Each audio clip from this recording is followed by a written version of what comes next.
Barakatha Yahweh, Barakatha Yahushai, Barakatha Yahweh, Barakatha Yahushai, Barakatha Yahweh, Barakatha Yahweh, Ba'ashem Yahushai, Ba'ashem, Rikal Kodash, the blindness of the apostles and the elders of Great Millstone with true well. Salutations to the hopeful elect out there, you Akim to Sadakim that do this thing in the utmost truth and sincerity. I'm the priest Shaman, and this week's topic is going to be entitled, Are We Child Predators? The inspiration comes from this video that was in my news feed. I'm pretty sure it was in different people's news feed about this guy that, he's 44 years old. He was supposed to meet up with a chick that's 14 years old, and he wanted to marry her so he could legally have sex with her, is what he says. Ultimately, we know he probably was using that marriage shit as a bullshit. He just wanted a young damsel. When you watch this lesson, this guy, he couldn't get it up. Apparently, I mean, he brought pills with him to last a couple more hours, and he was saying he wasn't as endowed or whatever, but he knows how to work it. All these types of stuff, all these stuff that should be kept confidential, they put him on blast, And what they did was they had a 19-year-old actor pose as a 13-year-old girl and had a different woman voice the person of this actual 13-year-old woman that they posted online. Notice I did to the woman because I'm going to go on this lesson and prove that according to the Bible, someone that is 13 years old, a 13-year-old female is a woman, is a young damsel. And I want to say this is a caveat. The Bible is not a Western book. It wasn't written with a Western mindset that we have over here in America. All right. It's a book that was written in the Middle East. All right. Different culture, different time. Okay. However, the Most High does not change. That's in the book of Malachi, the 3rd chapter and the 6th verse. And it says in the book of Hebrews, Yahweh shall the same yesterday, today, and tomorrow. So the views that are in the Bible, even though they're not practiced, are still the same. The Most High still sees everything in the Bible the same way. And look, man, this guy is one of millions. All right.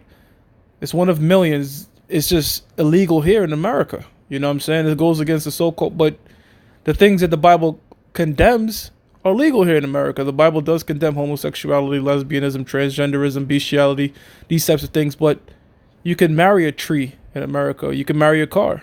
You can marry the same sex. You can marry an animal. Isn't that strange? You can marry an animal, but you can't marry a 13-year-old female of your same species.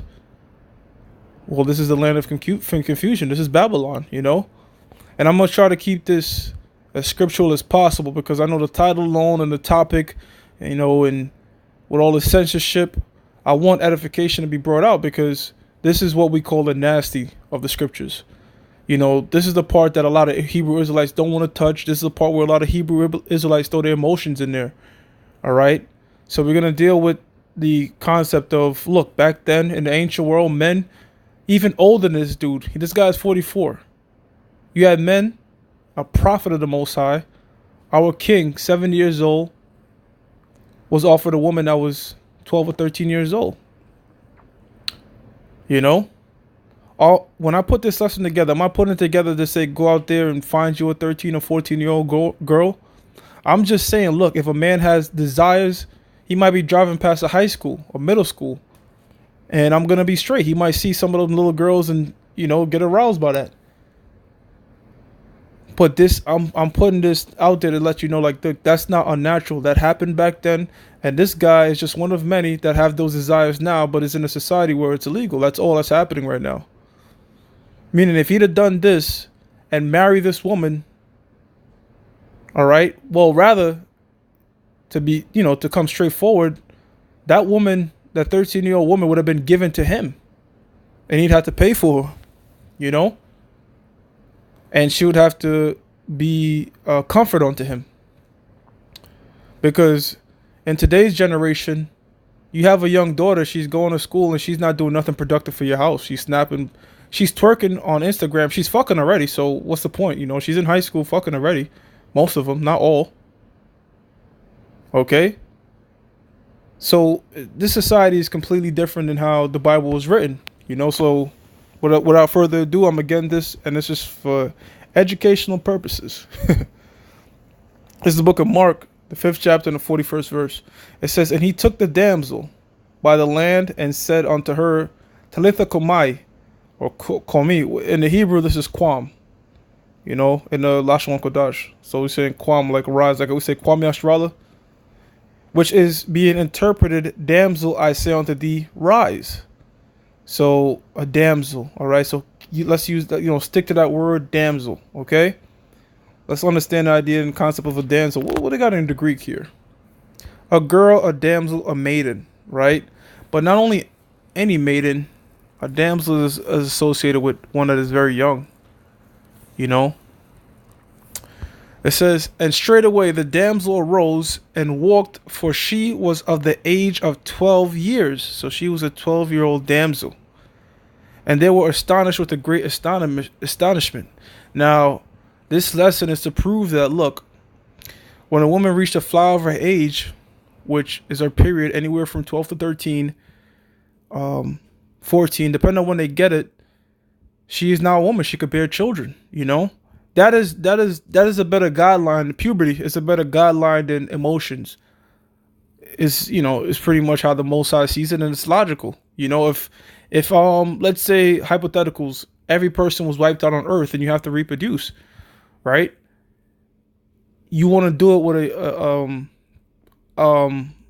she wouldn't be able to produce until she has her flower, which is the period.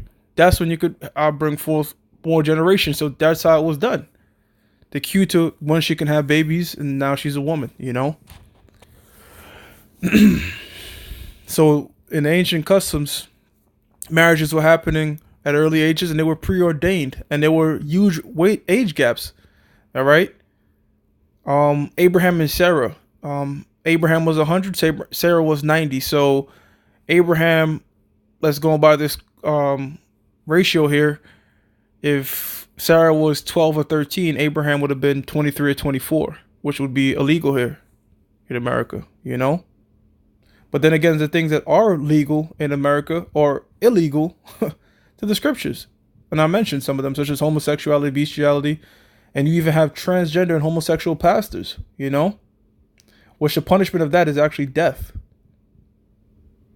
Leviticus 20 and 13. And the punishment for adultery, which is a man sleeping with another man's wife, is death. But those things are condoned here in America. No one gets locked up for breaking the laws of the Bible. You have rappers that sing about adultery 24/7. Singers. Mrs. Jones, me and Mrs. Jones, not those types of shit. Don't tell him.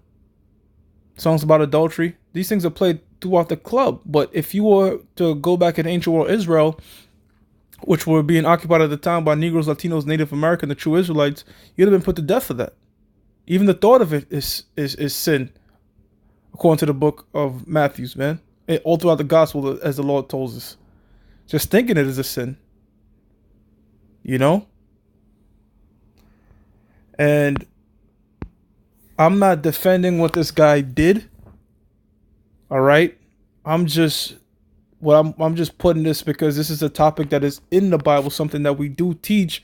And, when you just coming in, you're listening to all types of Hebrew Israelite videos, and one might be getting great edification from Great Millstone. And then that topic concerning the fact that, look, yes, older men are going to deal with women when they reach their flower, which is the age of anywhere from 12 to 13, 14, 15, that's scriptural, that could throw somebody off in their emotions. And the primary angle that these demons like to use is, would you have a daughter do that? Yo, what if some older guy was doing your daughter, man? And all pure emotions. I don't care about what ifs and hypotheticals. What does the Bible say? What does the Bible say? I don't care how I feel about it. Is what does the Bible say about it? And according to the Bible, there's where there's no law, there's no sin, and that's not a sin. But in today's era, we're not in our power, so we had to adhere to the higher power. So I wouldn't condone any brother trying to do what this guy up top did and be a child predator, as Esau calls it. Acts 13 and 22. Now I want to bring out this point because King David was 70 years old when he dealt, well, was supposed to deal with a damsel that was 12, 13 years old.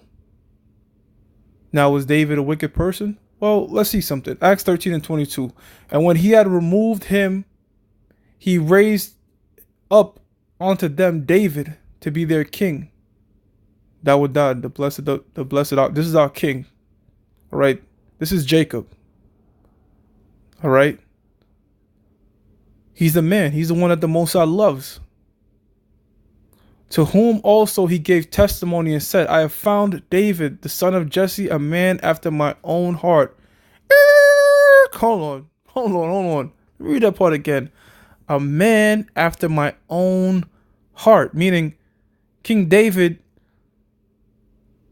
is on the same mind with the Lord himself, which shall fulfill all my will. So the book of Acts was written years after the account that I'm about to bring out. And the apostle Paul, who had a direct conversation with Yahushua, the son of the Lord, the only begotten, actually, the only spirit created by Yahweh. So we seen everybody's on the same accord that, look, David is a man of the Lord. He's one that seeks after the Most High, and the Most High, looked upon him and said, look, this is my chosen, right? I say that to say this. To those that might say, well, God condemns that and God is not with that. This is the New Testament too. Acts 13, the 13th chapter, the 22nd verse is the New Testament. It's about to confirm an event. I'm going to use it to confirm an event in the Old Testament, as they call it, to prove that, look, it's just one testament, bro. It's one. The Most High he didn't change. All right. You can't say this is but that's the Old Testament God. That was in the Bible, but that's the Old Testament God. Well, no, we just proved it in the New Testament that all of King David's actions was justified and righteous in front of the eyes of the Most. Not all of them, rather, but the ones that weren't breaking the laws. Because then King David did break the law. He committed adultery. He was forgiven, but he, suffered major punishments, man, almost worse than death. 1 Kings 1:1. Now King David was old and stricken in years, and they covered him with cloth, but he got no heat. So let's get the age of King David. The way we're going to do that is we're going to go to the precepts, precept upon precept, right? Let's go to 2 Samuel chapter 5, verse 4. David was 30 years old when he began to reign, and he reigned 40 years. So he was 30 when he reigned, and he reigned 40 years. The same amount of years as King Saul. So that will put him at 70, right? So David is 70 years old right now. We're approaching the latter end of his reign. Now King David was old and stricken in years, because at that time, as it says in the book of Psalms, the average year was about 70, and if you're lucky, 80. You got to remember that King David had a worn-torn body. So the fact he even made it to 70 for all those wars and different campaigns shows you that this guy was not average, man. The Most High was working with his body, working with him. Wow, his mentality was everything, to get through all the different wars and to be going to wars up in age, man. This wasn't, that's like an NFL player playing for 20 years in the league, 30, 40 years in the league. It's astonishing, It says, and they covered him with clothes, but he got no heat. So, David was, he's well beyond his prime, and, we're about to lose one of our, one of the most cherished in Israel. So, we're thinking like, damn, what can we do?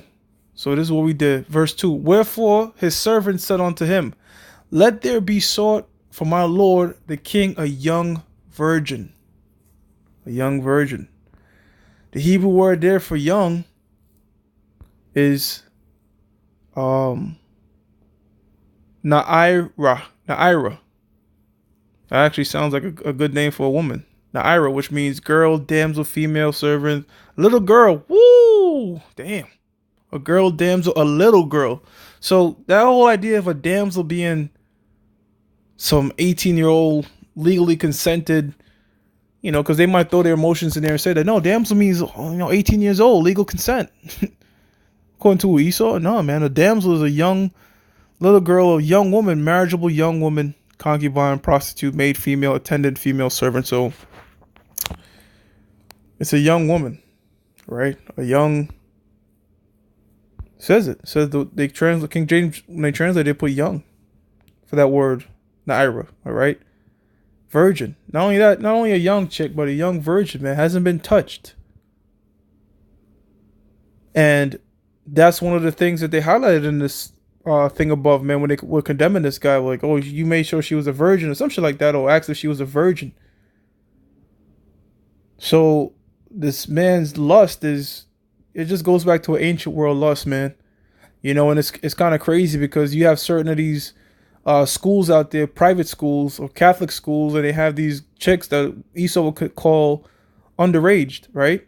15, 16, 14, and they walk around in these little dresses, like very skimpy dresses with stockings and shit. So knowing that with all these types of guys out there, Esau's just putting bait, man. Bait to trap more people up. You know? Because if you have guys, these guys are looking at them, these girls out there like meal, like, you know, prey, and they're quote unquote predators. So why would you have the prey? You know, it's like having putting a sheep in front of a midst of lions and getting a fat, juicy sheep in front of in front of hungry lions. But Esau, you know, they have them wearing these Catholic, and you know how they know that's some sexy shit? Because they'll sell those sex outfits, man. They'll have outfits where, you know, you buy it for your woman and you dress her up and she dress and act like a little schoolgirl and shit. You know, that's part of, like, that's a fantasy, right? Even those so-called like porn videos, they'll have that teacher fucks student, and you got an older chick dressed up like a little student in the Catholic. Everybody knows that's supposed to be some type of provocative. You know, people do that to spice up their relationship. So Esau knows, come on, let's be real, you know. And when you have these guys, they're gonna be passing those schools, and you're gonna have those chicks wearing them skirts with the stockings and shit, you know. With the buttons, and in the summertime they cracking the buttons, showing their cleavage. Cause guess what? The women are also ready, man. They having sex, but not with older men, but they having sex. You know? So this whole idea of having an age gap in between it, that's just Esau's shit. And brothers gotta get that out their mind that, you know, like, look, that's something that was practiced in the Bible. That's in the Bible. It's not a sin. It's not something that we condone or something that we say go out there and do, but we have to teach that, look, it is not a sin. Just like how we say homosexuality and lesbianism and transgenderism according to the Bible is a sin. We're not going out there at a pride parade and saying, you know, death to you and all that type of stupid. We don't do things like that. We just bring out straight scriptures and straight edification concerning the Bible, man. You know? So I can't condemn this guy because the Lord wouldn't condemn this guy. He hasn't done anything wrong, man. All right? In lusting after that chick. That's not off. All right? Now in the ancient world, if he'd have raped this woman, there's laws concerning that. If he'd have took this 13-year-old damsel concerning, you know, against her will, there'd have been laws concerning it. And the law is, if my daughter was promised to another man and he lied to her, then he had to be put to death if she screamed and rebelled. All right? If she fought it. Now, if she was into it, if she got all into it and she was promised to somebody, well, they both had to get put to death because she was promised to somebody. And this is according to the Bible. You know? So you have to touch these parts of the Bible. You have to touch the quote unquote nastiness, the nasties of the scriptures. Ain't nothing nasty about it, man. All right, this is just nasty because we have you have Hebrew Israelites that have been westernized, man. They grew up in this Western American culture, and that's all that's gonna do, man, is just make you stumble at the scriptures, man. All right, because you really have a better understanding of the scriptures if you try to shorten the bridge of the cultural gap, man, between the Middle Eastern way of thinking and the Western way of thinking, man. If you go over there in certain parts of the Middle East now, they still practice this. It's normal to them, you know. So they will get it. And they have multiple wives over there. There's a lot of traditions over there in the Middle East that are still upheld today, because the huge difference between Eastern custom and Western custom is Eastern customs try to uphold the traditions of their fathers and pass them down. Over here in the West, it's considered old-fashioned if you just stay one way. That's how come the 80s have a certain era, the 90s have a certain era. All right, the 70s, the 60s have a certain era and spirit to them because they don't keep traditions here in America. It's like, what's the latest fad, you know? And let's go with that. Over there in the Middle East, people are still dressing the same, doing certain things the same. But I mean, they've been westernized certain parts, but there's certain traditions that they wish to uphold. They want to keep their multiple wives. All right, they want to keep the to be able to marry 15-year-old woman if they like. All right, and that's how come, you know, they have that's one of the major things they also have against America, man. That the Americans are trying to impose their views upon the world, but the people of the Middle East are not trying to do that. They're not trying to come over here and tell us what to do. But here you have Americans and these different Western powers going over there and try to tell them what to do because they are that same Greek empire coming back. Esau Edom, the so-called white man, that's always been his nature. All right, that's how come when he was walking around and calling himself Greeks, Hellenin, which they stole that from the Japhetic people, they wanted to have everybody think like them. Hellenization, which today is just called Westernization. It's the same principle. You know? It's going back to the scriptures now. It says, wherefore his servant said unto him, let there be sought for my Lord the king a young virgin. All right, we already went through that. And let her stand before the king, and let her cherish him, and let her lie in thy bosom, that my lord the king may get heat. So lying in the bosom don't mean, you know, just putting your head on David's chest. All right, I mean that's a part of it. But if David get to touching, and I'm not gonna get too graphic, but if David wished to have sex with her, she wouldn't have anything opposed to it. You know, back then women weren't having the choices of who they want to be with and go on multiple dates and a Tinder account and POF and you know, let's go to the bar and club. I'm gonna try to find. Hey, matter of fact, this society, the mothers actually teach their daughter to play the field. You know, to find that wasn't so back then.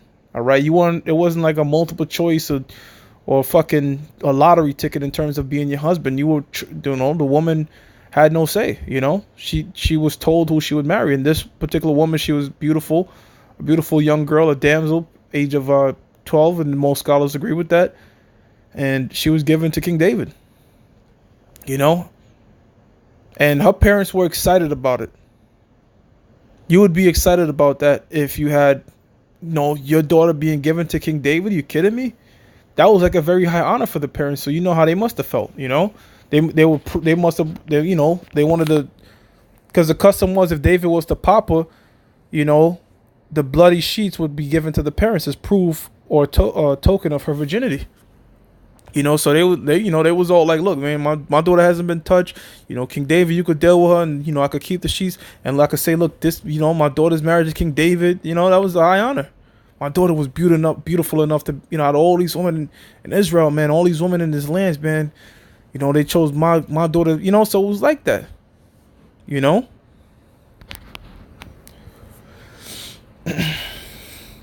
And I want to prove that lie in the bosom is talking about become his woman. All right. Not his friend, not his little maid, but become his woman.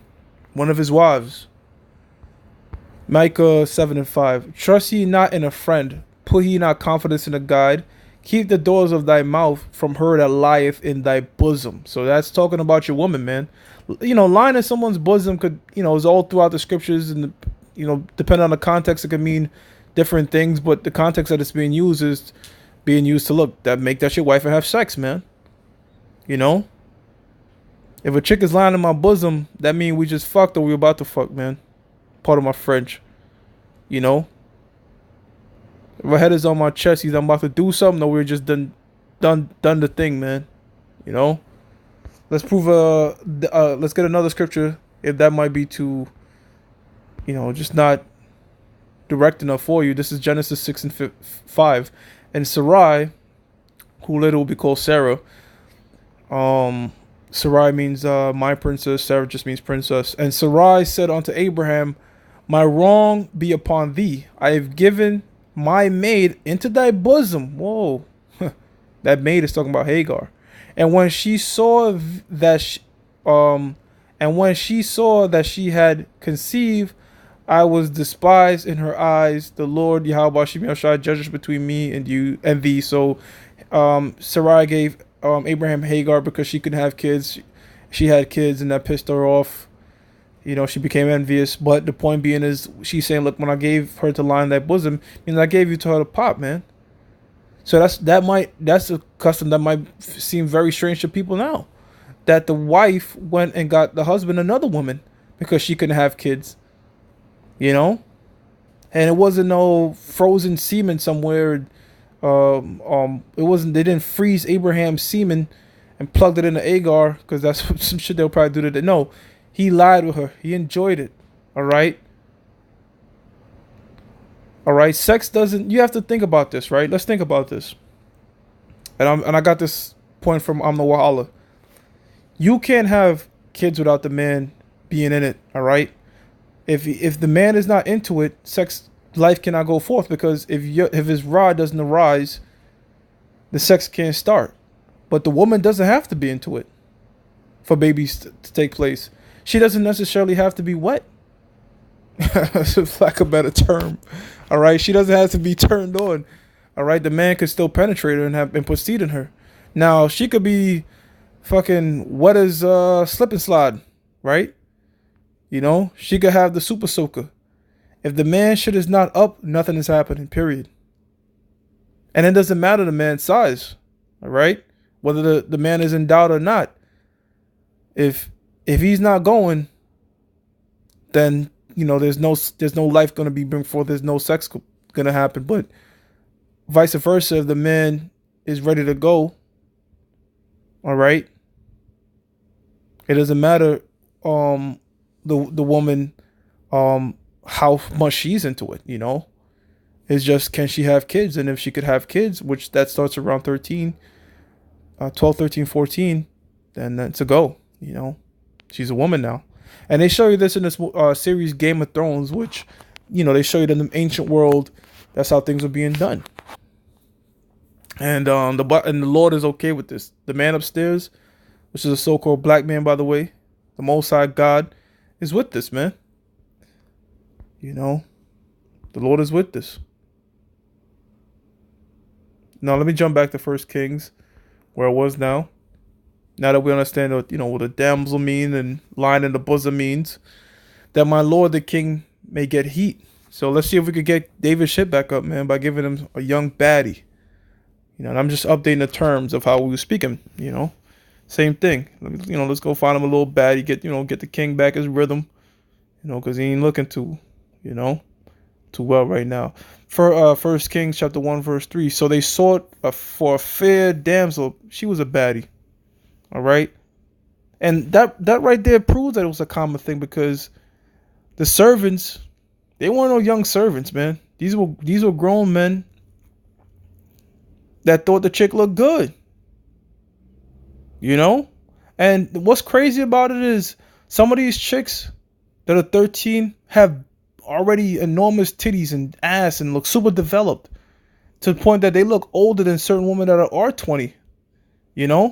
You got chicks that's 20 with no ass, no titties, and very petite, and it look very young, but they're 20. And opposed to that, you have 15-year-olds that look stacked, man. Genetically, they just stacked. No surgery, no nothing, stacked. You know what I mean? But young. So if they didn't disclose their age to the man, the dude could get trapped up. Because some of these chicks look like that, especially with the makeup nowadays, And they got fake ID. So what the hell is a man to do? The chick is looking older, got the makeup, and she getting her period, and she could lie to the dude and trap him. How the hell could he know? If we're going based off looks, see, that's why you can't go based off that whole consent thing, because it's like you could trick the dude. Now, if you went by the whole period thing, then definitely, that's a clear sign that, okay, this is a woman, this is not. But going based off looks and some paperwork that anybody could forge can get anybody trapped up or hemmed up, man. And you can't even say, well, what if she have kids? Because, well, no, you couldn't say, well, look, you can't even say that, because what if she had a baby at 13? Which is still practiced in a lot of countries, man. Islands and stuff. You might hear, oh, my grandmother had a kid when she was 13, because that was practiced back then in the islands, right? This whole idea, this 18-year-old consensual shit, this is recent. This is in recent history, you know? Because if a chick had a baby at 13 and now she's 15, 16, and she got the makeup on, you could think she's like 23. And she could just lie and say she had a baby when she was 17. You know what I'm saying?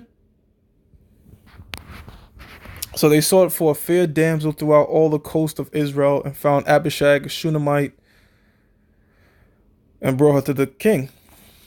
Now, did King David say, man, get the hell away from me with this young girl, man. I'm 70 years old, dog. You crazy. You crazy. She young enough to be my granddaughter. Was King David fucking talking like that, man? Obviously not. Verse 4. And the damsel was very fair and cherished the king and ministered. So she loved them, man. She served them. But the king knew her not. So King David didn't pop her. You know?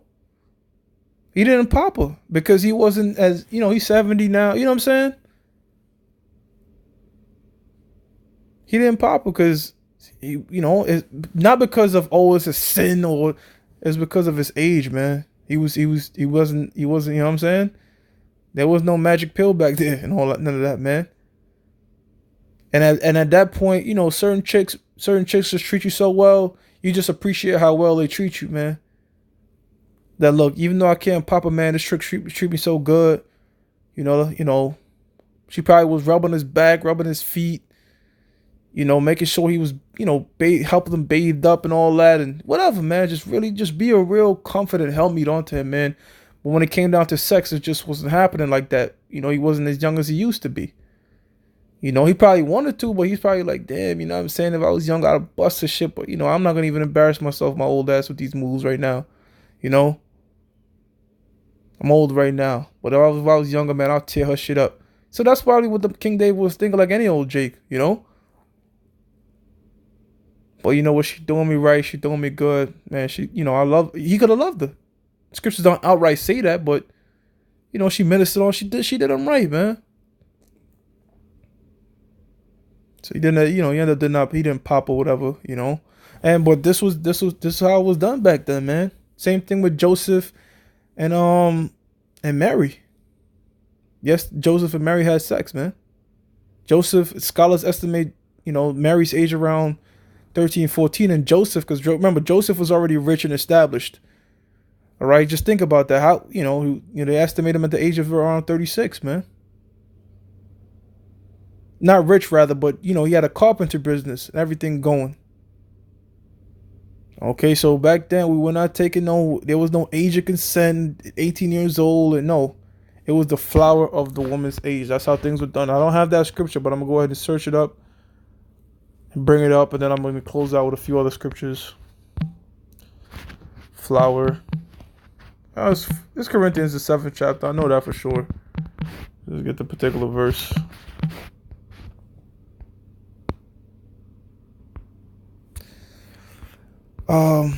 First Corinthians 7:36. But if any man think that he behaveth himself uncomely towards his virgin, if she pass the flower of her age, and need so require, let him do what he will. He sinneth not, let them marry. So, flower of the age, talking about the period. Apostle Tahar, don't fuck with the commentaries too much. I tend to use the commentaries, if they make sense. So let's see what some of these scholars are saying. I like to primarily, I mess with John Gill, you know what I'm saying? But let's see. This is in the John Gill's commentary. If she passed the flower of her age, let's see what they say.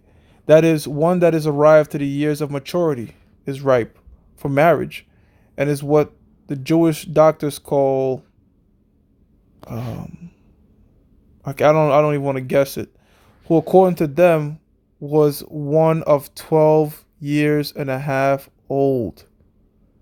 Now, that's a reputable scholar, man. John Gill is one of the few commentaries that the dude was reputable, man. He studied the Bible for 50 years, and of course they're not going to know all these prophecies because this is the 1800s. The book was sealed. But these guys do their digging, they do their research, man.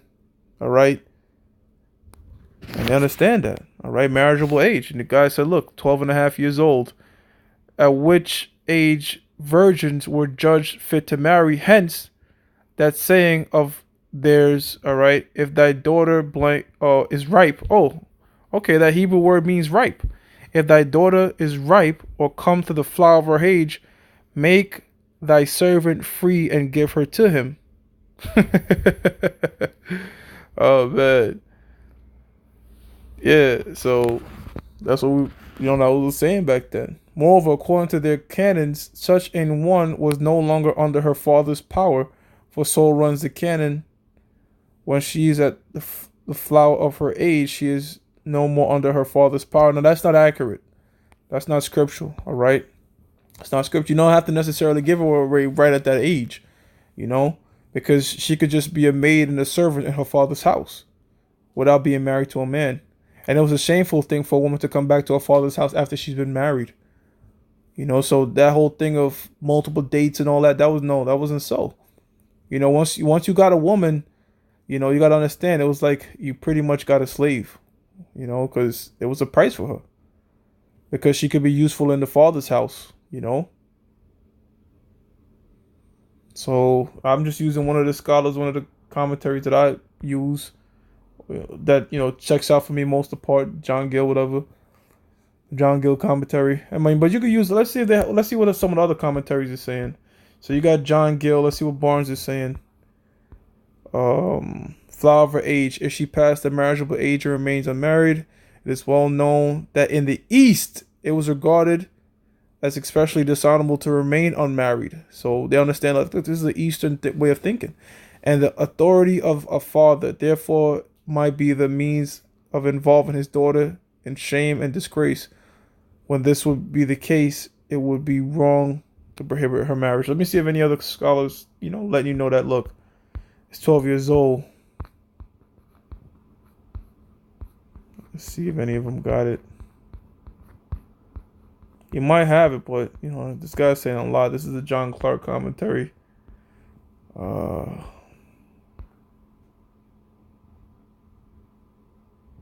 see, don't want to fuck with the Schofield.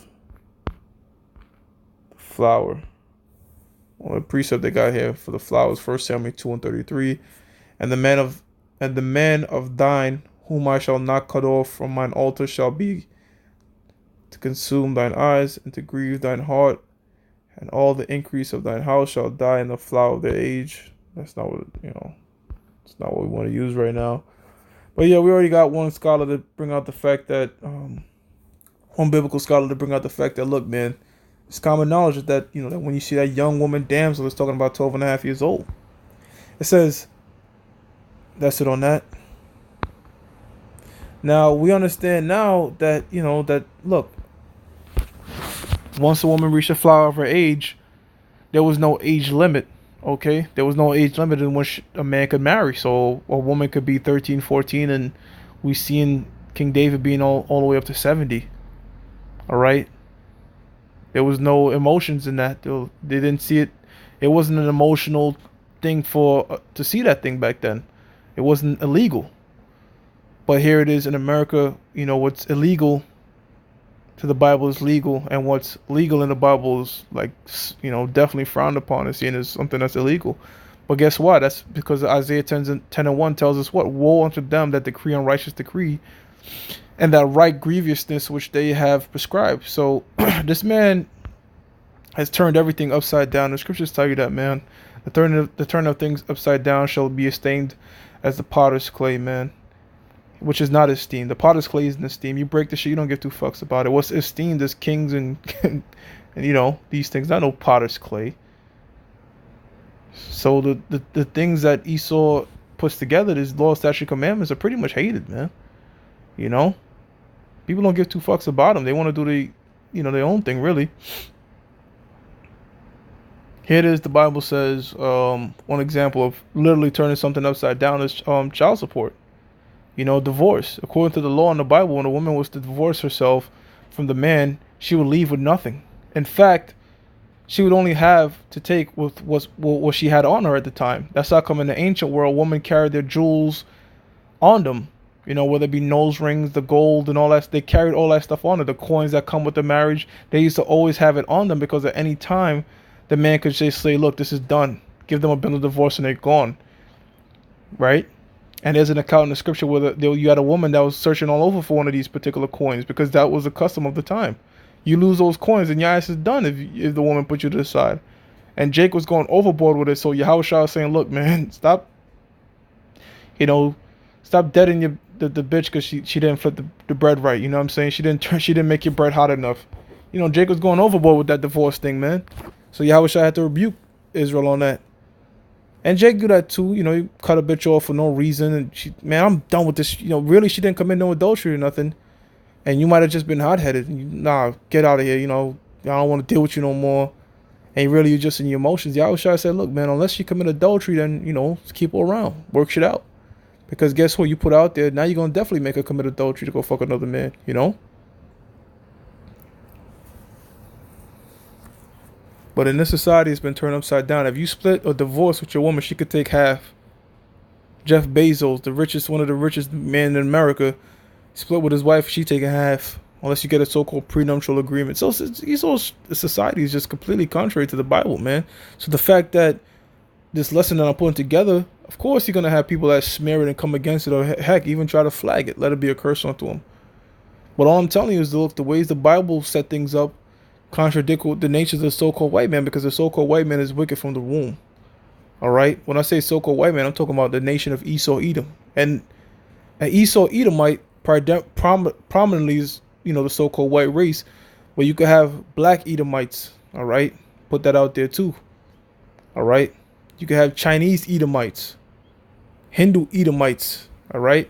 Meaning, so-called white man line with these different nations has mingled his seed amongst these other nations. So that's why I have to give his biblical nationality, which is Esau Edom. He's the devil. You know? And he's in his spirit is totally contrary to that of the Bible. Now, this is the book of Romans 13:1. And I'm going to close out with this. Look, brothers, you know, no, we're not child predators.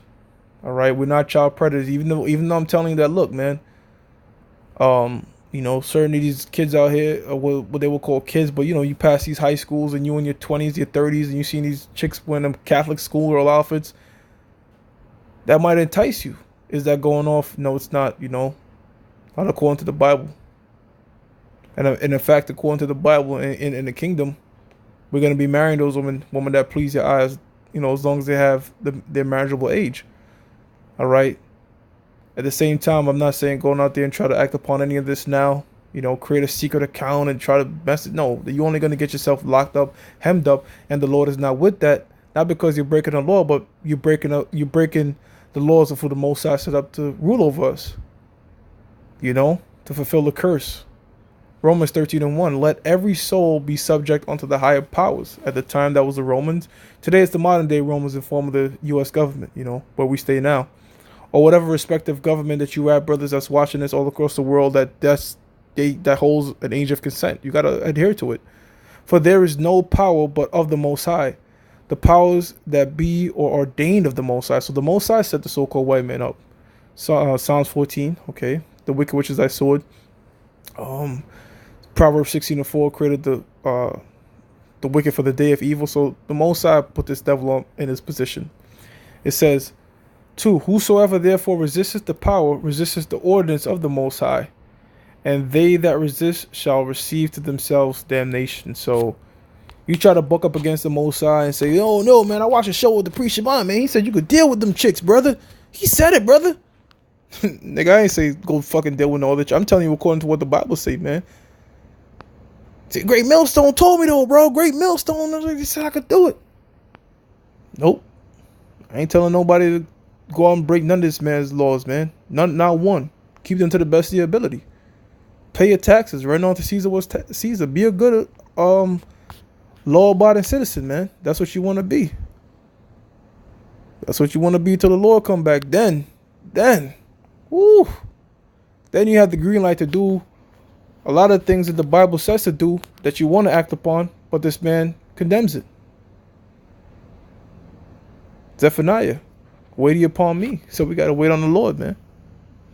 It says, whosoever resists the power, resists the ordinance of the Most High, and they that resist shall receive to themselves damnation, man. So don't go around killing homosexuals or going pull up at a gay pride parade and talking about the Most High is gonna kill you. Nah, man, those people already have their judgment lined up for them. You know, your job is just to teach the scriptures, and that's what that's what we here try to do. Start with the apostles and elders, and that's what I prayed through this power and spirit of Yahweh Bashim Yahushua. I just did, you know. So I'm gonna give all praises to Yahweh Bashim Yahushua Bahashim Rakakwadash. I'm gonna say double honors to the apostles and the elders of Great Millstone, which rule well, and salutations to the hopeful elect out there, you Akim Tazadakim, that do this thing in the utmost truth and sincerity. And Shalom, man. And death, Yahweh Bashim Yahushua Shalak Rayam I'll call Adawamium Wagawayim with 2/3, those that come against the prophets, secretly or publicly. Shalom.